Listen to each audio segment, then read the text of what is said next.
শুভ সকাল বন্ধুরা। পাট শাক ভাজা করব।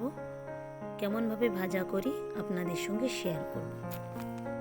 প্রথমে পাট শাকগুলোকে ছোট ছোট করে কুচিয়ে নিয়েছি।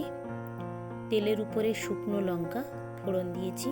তেলটা গরম হয়ে যেতেই এবারে আমি খানিকটা রসুন দিয়ে দিয়েছি থেঁতলে, দিয়ে এটাকে একটু ভালো করে ভেজে নিচ্ছি যাতে রসুনের কাঁচা গন্ধটা না থাকে। খানিকটা পেঁয়াজ কুচি দিয়েছি, দিয়ে এটাকেও একটু ভালো করে নাড়াচাড়া করে নিচ্ছি।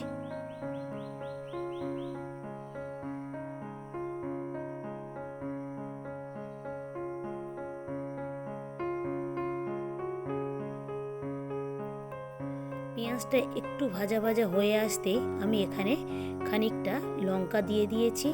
আপনারা লঙ্কাটা আপনাদের স্বাদ অনুযায়ী বা আপনাদের পছন্দ অনুযায়ী দিতে পারেন। সবার শেষে আমি পাট শাকগুলো দিয়ে দিয়েছি।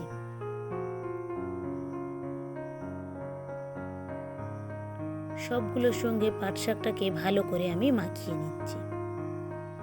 স্বাদ মতো লবণ দিয়েছি, দিয়ে আবার এটাকে একটু নাড়াচাড়া করে নিচ্ছি।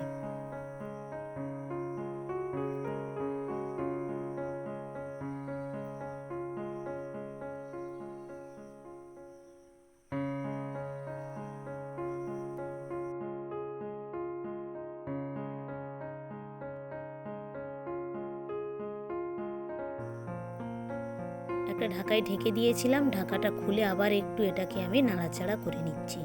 যখন আপনারা একটু ঢেকে রাখবেন তখন কিন্তু অবশ্যই গ্যাসের ফ্লেমটা মিডিয়াম টু লোতে রেখে দেবেন। দিলে তাহলে কি হবে, শাকটা ভালোভাবে সিদ্ধ হয়ে যাবে, পুড়ে যাবে না।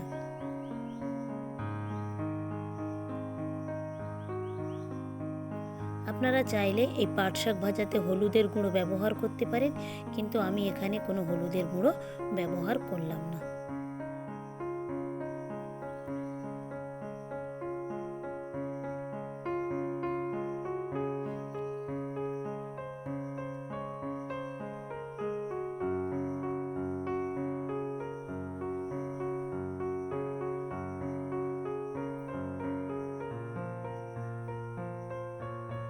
হয়ে গিয়েছে আমার পাট শাক ভাজার রেসিপি।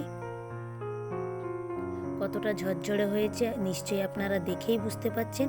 আপনারাও বাড়িতে এইভাবে তৈরি করে খাবেন। ভিডিওটা তাহলে এখানেই শেষ করছি। ভালো থাকবেন, সুস্থ থাকবেন, আর ব্লগটি কেমন লাগলো অবশ্যই জানাবেন। ভালো লাগলে একটা সাবস্ক্রাইব করে দেবেন। দেখা হবে পরবর্তী ব্লগে।